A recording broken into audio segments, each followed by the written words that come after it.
जय श्री राम। आपका स्वागत है श्री राम कथा में।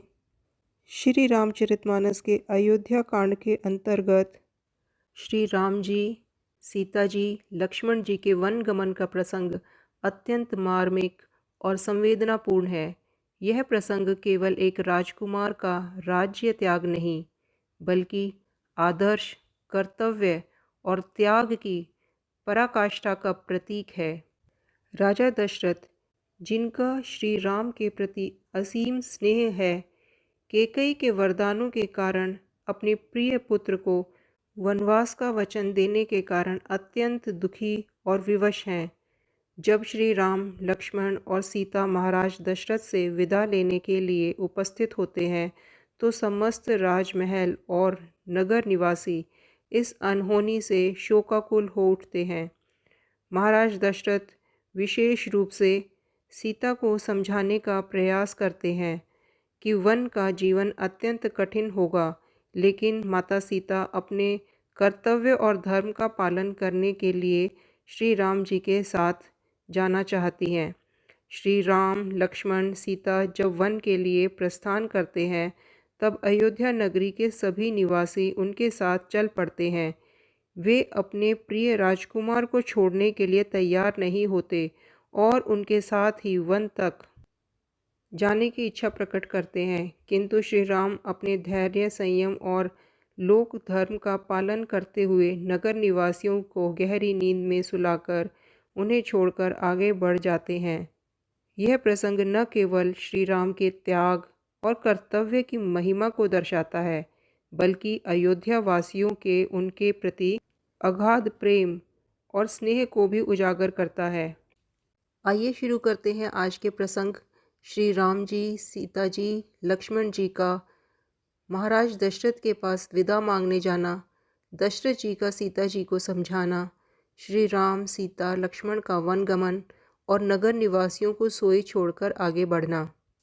श्री राम जी सीता और लक्ष्मण के साथ राजभवन में आए। नगर के स्त्री पुरुष आपस में कह रहे हैं कि विधाता ने खूब बनाकर बात बिगाड़ी।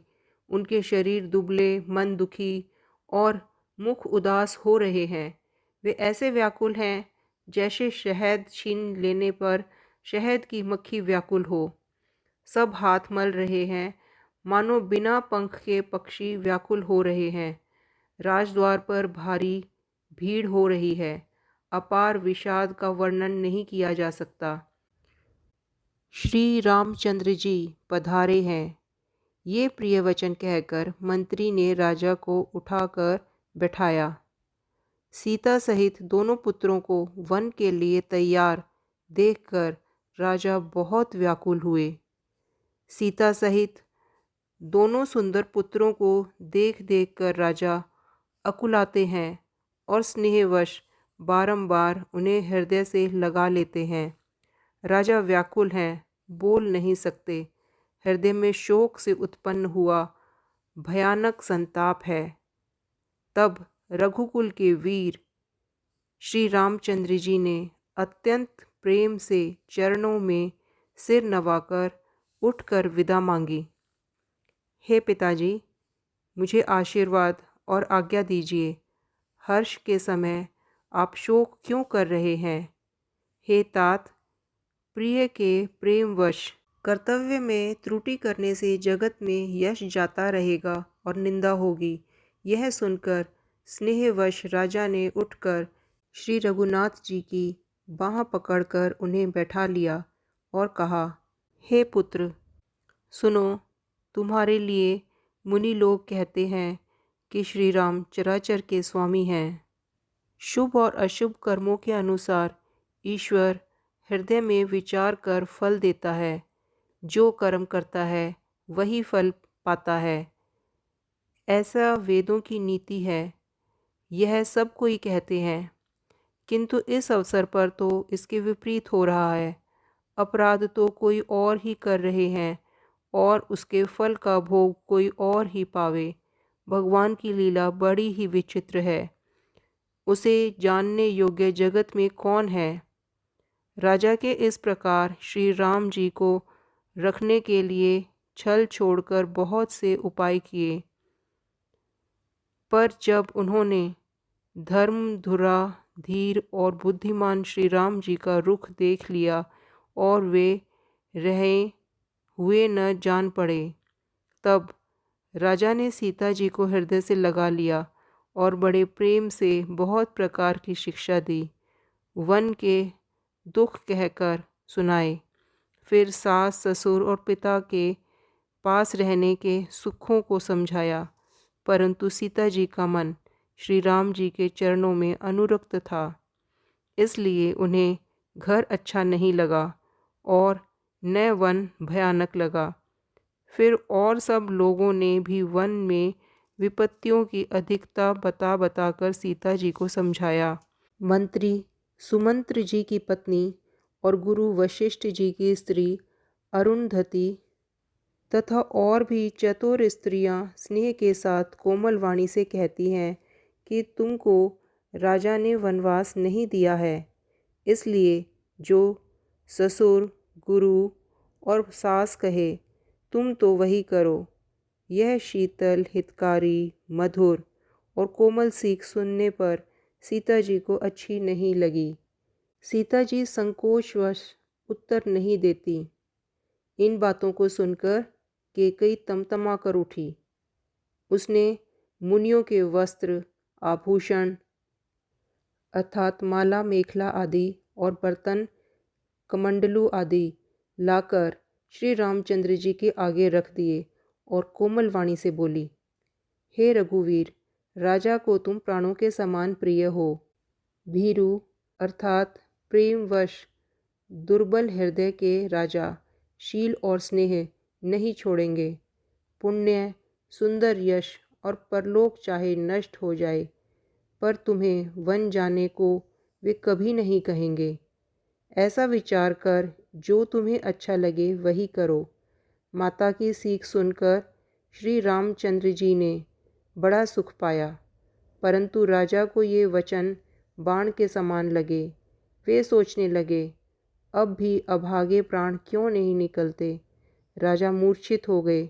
लोग व्याकुल हैं, किसी को कुछ नहीं सूझ पड़ता कि क्या करें। श्री रामचंद्र जी तुरंत मुनि वेश बनाकर और माता पिता को सिर नवाकर चल दिए। वन के लिए आवश्यक वस्तुओं को साथ लेकर श्री रामचंद्र जी पत्नी श्री सीता जी और भाई लक्ष्मण जी सहित ब्राह्मण और गुरु के चरणों की वंदना करके सबको अचेत करके चले। राजमहल से निकलकर श्री रामचंद्र जी वशिष्ठ जी के दरवाजे पर जा खड़े हुए और देखा कि सब लोग विरह की अग्नि में जल रहे हैं। उन्होंने प्रिय वचन कहकर सबको समझाया। फिर श्री रामचंद्र जी ने ब्राह्मणों की मंडली को बुलाया। गुरुजी से कहकर उन सब को वर्ष भर का भोजन दिया और आदर दान तथा विनय से उन्हें वश में कर लिया। फिर याचकों को दान और मान देकर संतुष्ट किया तथा मित्रों को पवित्र प्रेम से प्रसन्न किया। फिर दास दासियों को बुलाकर उन्हें गुरुजी को सौंपकर हाथ जोड़कर बोले, हे गोसाई, इन सब की माता पिता के समान देख रेख करते रहिएगा। श्री रामचंद्र जी बार बार दोनों हाथ जोड़कर सबसे कोमल वाणी कहते हैं कि मेरे सब प्रकार से हितकारी मित्र वही होंगे जिसकी चेष्टा से महाराज सुखी रहें।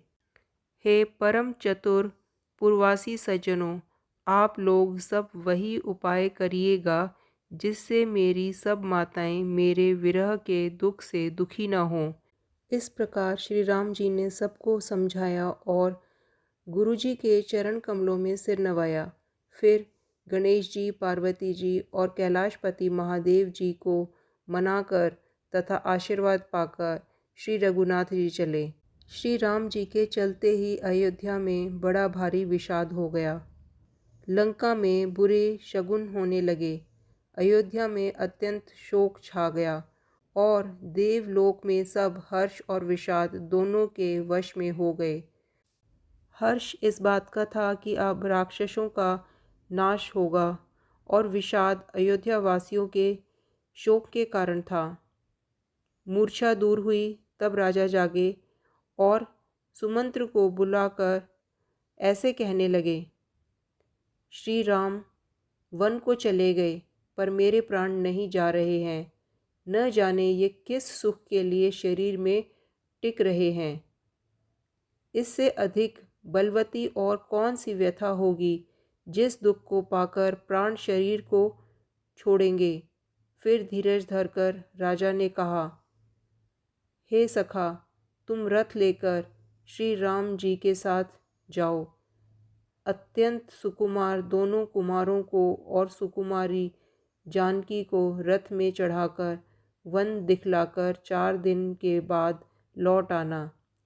यदि धैर्यवान दोनों भाई न लौटें, क्योंकि श्री रघुनाथ जी प्रण के सच्चे और दृढ़ता के नियम का पालन करने वाले हैं, तो तुम हाथ जोड़कर विनती करना कि हे प्रभु, जनक कुमारी सीता को तो लौटा दीजिए। जब सीता वन को देखकर डरें, तब मौका पाकर मेरी यह सीख उनसे कहना कि तुम्हारे सास ससुर ने ऐसा संदेश कहा है कि हे पुत्री, तुम लौट चलो। वन में बहुत कलेश है, कभी पिता के घर, कभी ससुराल। जहाँ तुम्हारी इच्छा हो वहीं रहना। इस प्रकार तुम बहुत से उपाय करना।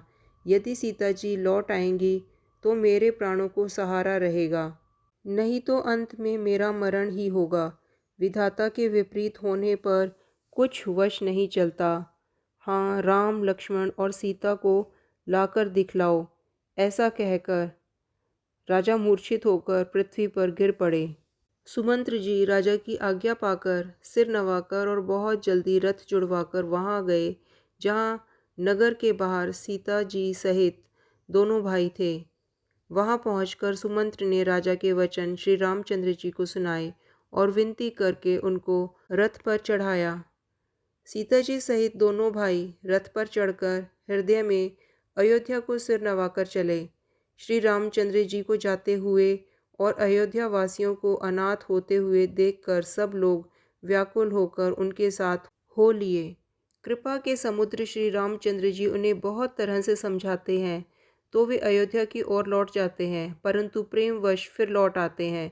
अयोध्यापुरी बड़ी डरावनी लग रही है, मानो अंधकारमय काल रात्रि ही हो। नगर के नर नारी भयानक जंतुओं के समान एक दूसरे को देखकर डर रहे हैं। घर शमशान, कुटुंबी, भूत प्रेत और पुत्र, हितैषियों और मित्र मानो यमराज के दूत हैं। बागों में वृक्ष और बेलें कुम्हला रही हैं। नदी और तालाब ऐसे भयंकर लग रहे हैं कि उनकी ओर देखा भी नहीं जाता।